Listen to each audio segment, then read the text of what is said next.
Assalamualaikum warahmatullahi wabarakatuh. Di sini saya Aitan Juwita bersama rekan saya yang lain yakni Dayatun Milah dan Almanisa Nur Fadilah mencoba untuk menyampaikan informasi atau mempresentasikan mengenai kondisi masyarakat Indonesia pada masa Hindu-Buddha. Ada 3 pembahasan pokok yang akan kami bahas di sini. Yang pertama, kondisi geografis masyarakat Indonesia pada masa Hindu-Buddha. Yang kedua, ada kondisi sosial dan budaya masyarakat Indonesia pada masa Hindu-Buddha. Dan yang ketiga, ada sistem kepercayaan yang dianut oleh masyarakat pada masa Hindu-Buddha. Untuk mempersingkat waktu, langsung saja ke pembahasan yang pertama yang akan saya sampaikan mengenai kondisi geografis masyarakat Indonesia pada masa Hindu-Buddha. Jadi dahulu itu masyarakat Nusantara ya sebelum menjadi Indonesia itu berkumpul menjadi satu di bawah satu kekuasaan yang biasa kita sebut dengan kerajaan. Nah, Kepulauan Nusantara sendiri ini terletak di antara benua Asia dan benua Australia, yang mana akhirnya menjadi jembatan antara kedua pulau tersebut. Oleh karenanya, berbagai suku bangsa dari wilayah lain mulai berdatangan dan menyeberangi Kepulauan Indonesia.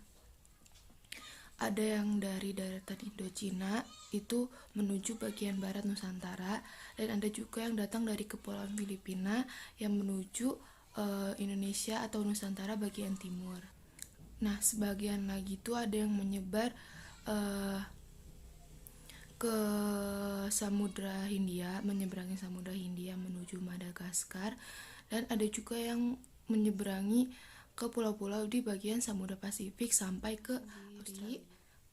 Memiliki 2 angin musim, yaitu musim barat dan musim timur.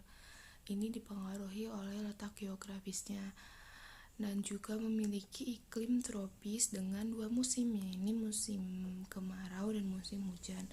Nah, mengenai angin musim ini memiliki pengaruh yang besar bagi Nusantara sendiri ya, karena angin ini akhirnya Nusantara menjadi jalur perdagangan utama atau jalur perdagangan dunia yang dilewati oleh para pedagang-pedagang asing seperti pedagang dari India, dari Arab, dan dari Cina.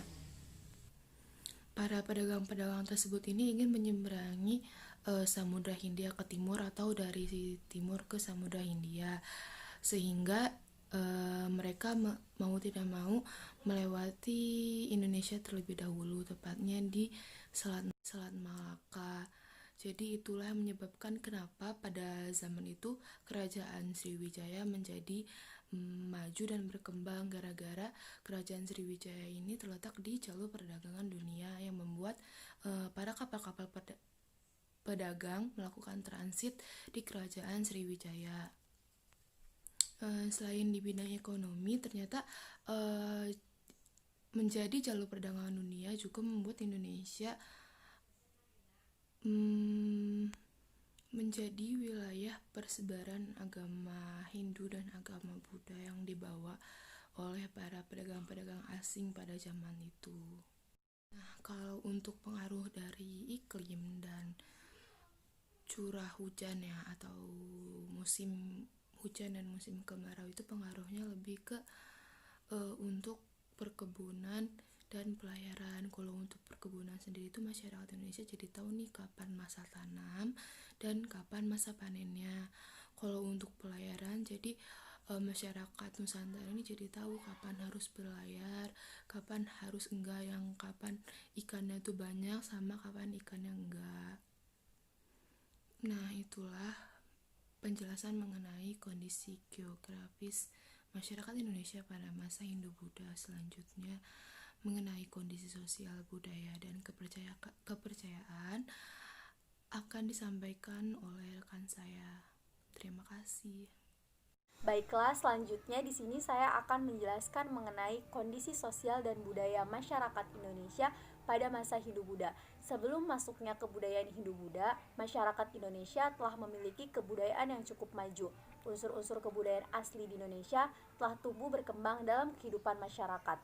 bangsa Indonesia yang sebelumnya memiliki kebudayaan asli tidak begitu saja menerima budaya-budaya baru yang masuk. Proses masuknya pengaruh budaya India di Indonesia terjadi karena adanya hubungan dagang antara Indonesia dan India. Kebudayaan yang datang dari India mengalami proses penyesuaian dengan kebudayaan asli di Indonesia. Teori masuknya Hindu-Buddha di Indonesia terbagi dalam dua pendapat. Yang pertama, menekankan pada peran aktif orang India sendiri dalam menyebarkan Hindu-Buddha, yaitu teori Vaishya, teori Brahmana, dan teori Ksatria. Yang kedua, peran aktif orang Indonesia sendiri dalam menyebarkan agama Hindu-Buddha, disebut juga dengan teori arus balik. Dan yang terakhir, teori Sudra yang menyatakan bahwa penyebaran agama Hindu-Buddha di Indonesia dibawa oleh orang-orang yang berkasta Sudra karena mereka dianggap sebagai orang-orang buangan. Berikutnya yaitu wujud akulturasi kebudayaan Hindu-Buddha dengan kebudayaan Indonesia. Yang pertama yaitu bahasa. Dalam bahasa dapat dilihat dari penggunaan bahasa Sanskerta dengan adanya prasasti batu tertulis pada abad 5-7 Masehi, prasasti Yupa pada kerajaan Kutai. Kemudian lambat laun bahasa Sanskerta berkembang yang digantikan dengan bahasa Melayu kuno. Kemudian adanya aksara dibuktikan dengan adanya huruf Pallawa yang berkembang menjadi huruf kuno Jawi. Yang kedua yaitu organisasi sosial kemasyarakatan, di mana sistem politik pemerintahan pada masa itu menggunakan sistem kerajaan yang dipimpin oleh seorang raja. Raja ini dipilih secara turun-temurun atau secara musyawarah. Dalam sosial kemasyarakatan juga terdapat lapisan masyarakat. Lapisan masyarakat ini yaitu sistem kasta menurut kepercayaan Hindu-Buddha terdiri dari kasta Brahmana, golongan pendeta. Yang kedua, kasta Ksatria, golongan prajurit atau bangsawan. Yang ketiga, kasta Vaishya, golongan pedagang.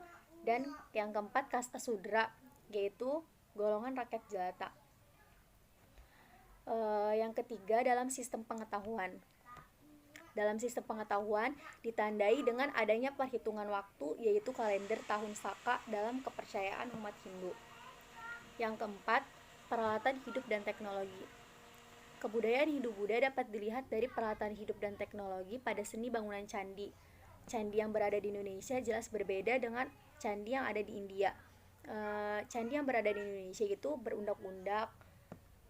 berundak-undak karena difungsikan untuk tempat pemujaan raja. Sedangkan candi yang ada di India yaitu difungsikan untuk menyembah para dewa. Terus yang kelima, seni. Dalam bidang kesenian dapat dilihat dari seni rupa. Contohnya relief dinding candi, yaitu gambar yang timbul dalam candi. Dalam relief ini, candi banyak mengandung makna di dalamnya. Biasanya menggambarkan suatu kisah atau cerita tentang raja, ajaran agama Hindu dan Buddha. Selanjutnya yaitu mengenai sistem kepercayaan masyarakat Indonesia pada masa Hindu-Buddha. Hubungan kerjasama antara Indonesia dan India melalui jalur perdagangan dan pelayaran membawa pengaruh besar baik dalam bidang sosial, ekonomi, dan budaya. Dengan terjalinnya hubungan kerjasama antara kedua negara tersebut, bertepatan pula berkembang pesatnya kepercayaan Buddha di Indonesia. Aliran agama yang mempengaruhi Indonesia satu lagi yaitu agama Hindu. Berbeda dengan agama Buddha, para Brahmana agama Hindu percaya bahwa seseorang tidak bisa menjadi Hindu kecuali ia terlahir sebagai Hindu, dan pada dasarnya agama Hindu itu tidak umum dan hanya para Brahmana lah yang boleh memperdalam agama Hindu. Ada aliran Hindu yang mempengaruhi Indonesia, tepatnya di Bali dan Jawa, yaitu sekte Saiva Siddhartha.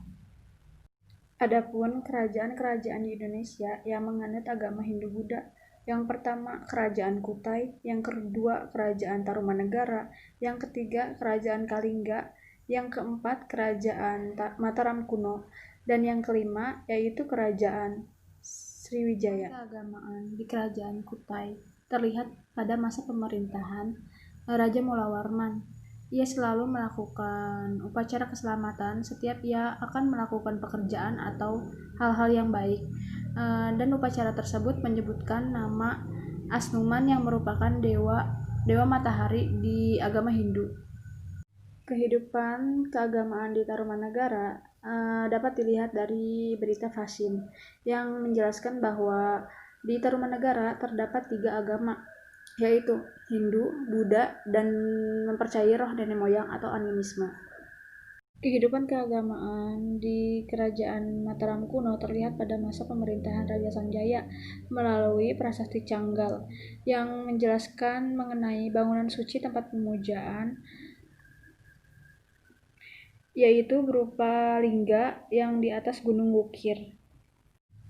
Agama masyarakat Sriwijaya sebagian besar beragama Hindu dan sebagian lagi beragama Buddha. Hal ini disebabkan oleh para pedagang India yang ada di sekitar kerajaan.